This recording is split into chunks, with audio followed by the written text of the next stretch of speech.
परीक्षा करवाने से पहले ही ये पेपर को लीक करा दिया गया और खुलेआम पेपर की सौदेबाजी हुई और करोड़ों रुपए का गबन हुआ। आज स्थिति ये है कि पक्ष और विपक्ष दोनों के लोग इसमें मिले होने की इसमें हमें संशय है। जजिस की भी ये पीड़ा थी कि पूरे देश में ऐसे भ्रष्टाचार हो रहे हैं, फर्जीवाड़े हो रहे हैं और युवाओं के भविष्य के संग खेला जा रहा है, खरीद फरोख्त हो रही है और पेपर बिक रहे हैं। सबसे बड़ी बात यह है कि आज एक युवा पूरी मेहनत से, ईमानदारी से कोचिंग करता है, गांव के किसान का बच्चा है, बहुत मेहनत करता है, मेहनत करने के बाद उसको ऐसे दिन देखने पड़ते हैं, उसके भविष्य से खेला जाता है। ये सिर्फ 20 लाख लोगों का मुद्दा नहीं है, 20 लाख से 2 करोड़ परिवार जुड़े हुए हैं, तो पूरे राजस्थान को ठगा गया है। तो जितने भी आरएएस अधिकारी है, आरपीएस अधिकारी है, आईएएस अधिकारी है और जो पॉलिटिकल लोग हैं जो इस रीट प्रकरण से जुड़े हुए हैं, आज तक वो साफ बाहर घूम रहे हैं। उन्होंने कोई कार्रवाई एसओजी ने नहीं की है। तो हाई कोर्ट भी ये समझ रहा है, क्योंकि एसओजी गृह मंत्रालय के अधीन है, गृह मंत्रालय खुद सीएम साहब चला रहे हैं, सीएम साहब ही राजीव गांधी स्टडी सर्किल से इन्वॉल्व हैं। तो ये एक पूरा नेटवर्क है जिसको हमें समझने की बहुत ज़रूरत है।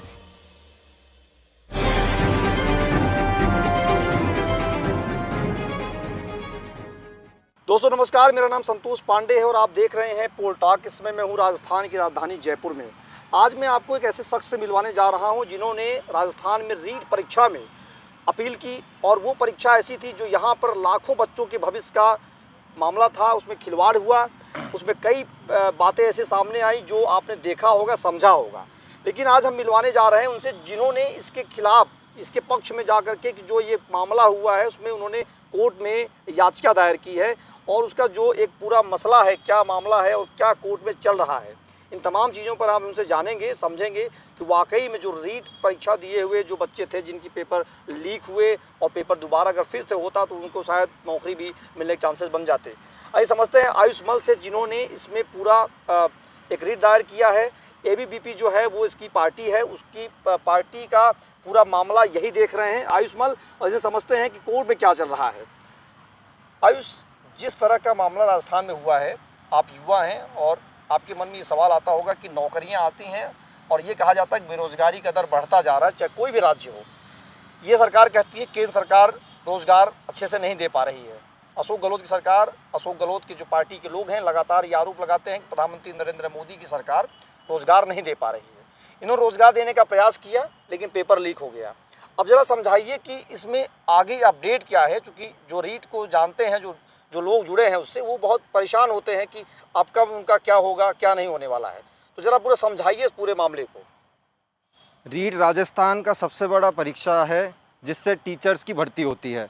सरकार ने इसको बढ़ा चढ़ाकर इस भर्ती को कराने के लिए एक मुहिम चलाई और इसको एक फेस्टिवल का दर्जा दिया कि हम सबसे बड़ी भर्ती कर रहे हैं और राजस्थान के युवाओं को हम नौकरी देंगे। अब हुआ ये कि परीक्षा करवाने से पहले ही ये पेपर को लीक करा दिया गया और खुलेआम पेपर की सौदेबाजी हुई और करोड़ों रुपए का गबन हुआ। आज स्थिति ये है कि पक्ष और विपक्ष दोनों के लोग इसमें मिले होने की इसमें हमें संशय है। पक्ष और विपक्ष दोनों की बात कर रहे हैं आप। सरकार यहाँ कांग्रेस की है, विपक्ष में बीजेपी है और एबीवीपी जिसकी चर्चा हम कर रहे हैं जो अखिल भारतीय विद्यार्थी परिषद संगठन है, उस पार्टी का आप, पार्टी मतलब कि जो उसमें दायर कर रही याचिका, उस केस को पूरा आप देख रहे हैं।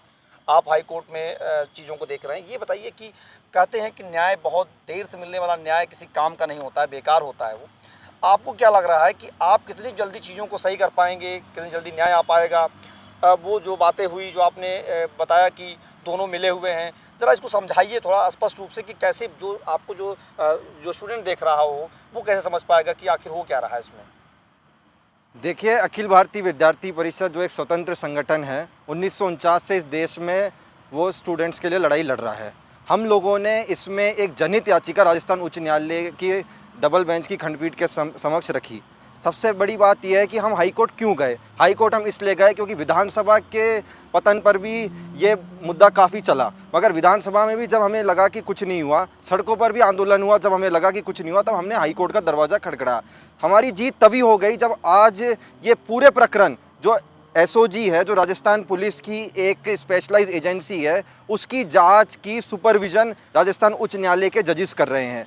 एक एक जांच की एक एक सामग्री, एक एक जांच किस दिशा में जा रही है, वो सारी रिपोर्ट हाई कोर्ट के अधीन चल रही है और अभी जो गत पेशी 6 अप्रैल को सुनवाई हुई, उसमें राजस्थान हाई कोर्ट एसओजी के जांच करने के रवैये से संतुष्ट नहीं दिखा। उन्होंने एसओजी को कहा है कि आगामी 2 हफ्ते बाद आप पूरे केस के फैक्ट्स, फिगर्स, आज तक की जितनी फाइंडिंग है उस फाइंडिंग को लेकर हमारे सामने आइए। और एसओजी के जो हेड है राठौड़ साहब, उनको व्यक्तिगत उपस्थित होने के लिए कहा है। जजिस की भी ये पीड़ा थी कि पूरे देश में ऐसे भ्रष्टाचार हो रहे हैं, फर्जीवाड़े हो रहे हैं और युवाओं के भविष्य के संग खेला जा रहा है, खरीद फरोख्त हो रही है और पेपर बिक रहे हैं। सबसे बड़ी बात यह है कि आज एक युवा पूरी मेहनत से, ईमानदारी से कोचिंग करता है, गांव के किसान का बच्चा है, बहुत मेहनत करता है, मेहनत करने के बाद उसको ऐसे दिन देखने पड़ते हैं, उसके भविष्य से खेला जाता है। ये सिर्फ 20 लाख लोगों का मुद्दा नहीं है, 20 लाख से 2 करोड़ परिवार जुड़े हुए हैं, तो पूरे राजस्थान को ठगा गया है और एक सुनियोजित तरीके से, एक षड्यंत्र के तहत इसमें ठगा गया है। इसमें प्राइवेट लोगों को ड्यूटी दी गई, जहां पर पेपर रखा गया वहां पर ऐसे लोगों को नियुक्त किया गया जिनका कोई लेना देना नहीं था। आयुष भाई, एक चीज़ और समझेंगे आपसे, चूँकि आप वकील हैं इस मामले के, हम लोग चीज़ों को बहुत सरल तरीके से उनके पास तक ले जाना चाहते हैं जो दर्शक हमें देख रहे हैं। एसओजी जो है गृह मंत्रालय के अंडर में काम कर रही है, गृह मंत्री अशोक गहलोत हैं। आपका कहना है कि उनके जवाबों से, जो उन्होंने जवाब दिया है हाईकोर्ट को, हाईकोर्ट बहुत संतुष्ट नहीं। हाईकोर्ट का कहना है कि सब कुछ लेके आइए। दूसरी बात यह है कि आपका ये कहना है कि राजीव गांधी स्टडी सर्कल्स के जो लोग थे वो पेपर के समय में भी ये सब बातें पहले दृष्टिया में हो चुकी होंगी। अब जब एसओजी वापस जाएगी, हाईकोर्ट जाएगी, क्या लेके जाएगी, क्या, चूँकि उनके जवाब, उनके सवालों से, उनके जो तथ्य प्रस्तुत किए गए, आपका कहना है कि उससे हाईकोर्ट के जज बहुत संतुष्ट नहीं है, तो क्या लगता है कभी इसमें क्या बड़ी कार्रवाई हो सकती है? और जो कार्रवाई होगी, क्या इसके बाद से इस रीट परीक्षा को, चुनाव में सरकार की जाने से पहले परीक्षा हो पाएगी, या ये मामला टलेगा या फंसेगा? सबसे बड़ी बात यह है कि एसओजी की जांच से अभी हाईकोर्ट संतुष्ट नहीं है। एसओजी कर क्या रही है, ये सामान्य अभ्यर्थियों को समझना पड़ेगा। एसओजी खाली 2 पन्नों के अंदर खाली हाईकोर्ट को गुमराह करने के लिए नंबर गेम खेल रही है। जब हाईकोर्ट ने एसओजी से पूछा कि किन किन लोगों को आपने गिरफ्तार किया, तो वो जवाब में विफल रही। जब हमने हाईकोर्ट में कहा कि डीपी जारोली जो बोर्ड के अध्यक्ष हैं, जो सचिव है सेंगवा साहब, वो तो फरार घूम रहे हैं, उन पर कोई कार्रवाई नहीं हो रही है, तो एसओजी उस पर चुप थी।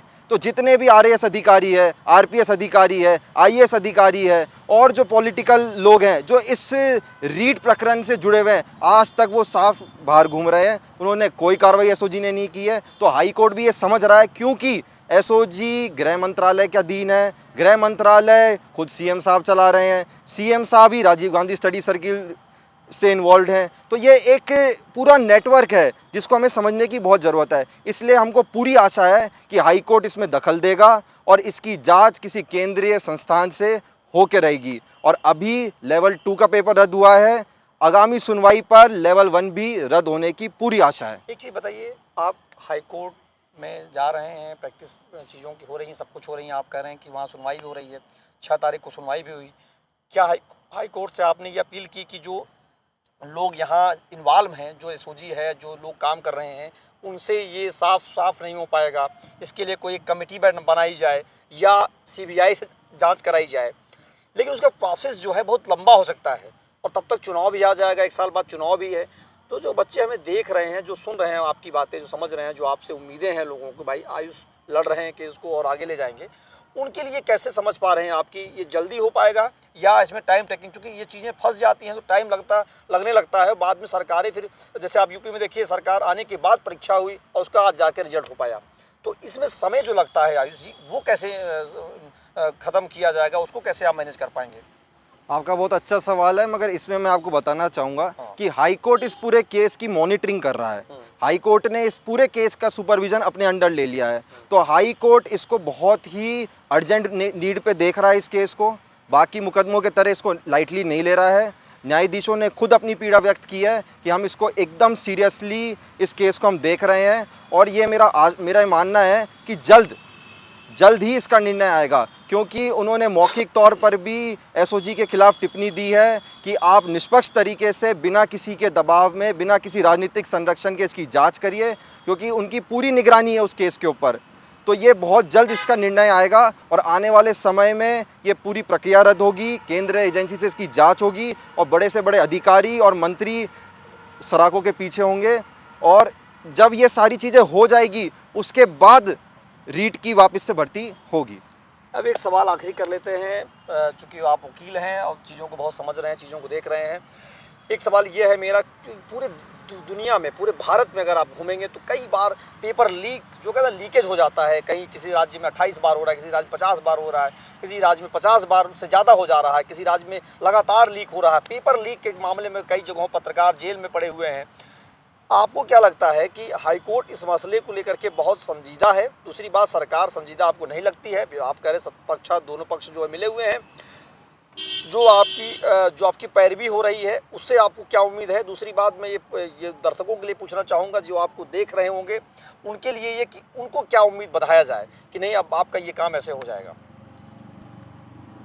मेरा ये मानना है कि हाई कोर्ट इस बार ऐसा निर्णय देगा और ऐसा ऐतिहासिक निर्णय देगा कि आने वाले समय में जो राजनीतिक पार्टियां बेरोजगारी के मुद्दे पर राजनीति करती है और जनता को ठगती है, वो ये काम करना बंद कर देगी। सलाखों के पीछे जाएंगे ये, इनकी नियत और नियति में दोनों में अंतर हो जाएगा कि ये करते क्या हैं और करवाते क्या हैं।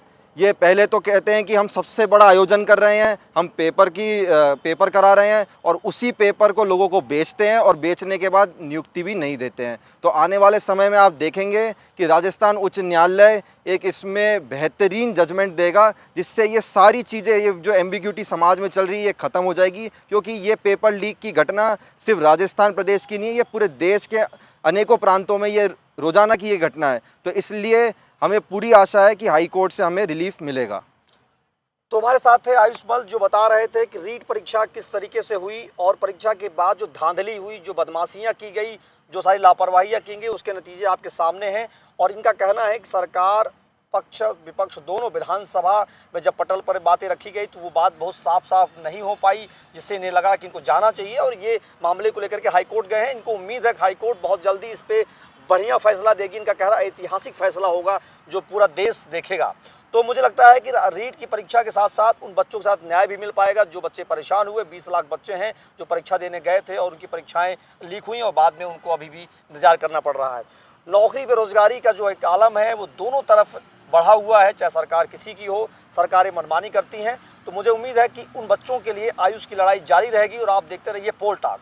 ऐसी खबरों को लगातार हम लाने का प्रयास कर रहे हैं और ये भी प्रयास करते हैं कि आपके द्वारा जो परेशानियां हैं उन परेशानियों को उनसे जो पूछा जाए जो आपके लिए काम कर रहे हैं। तब तक के लिए धन्यवाद। जय हिंद, जय भारत।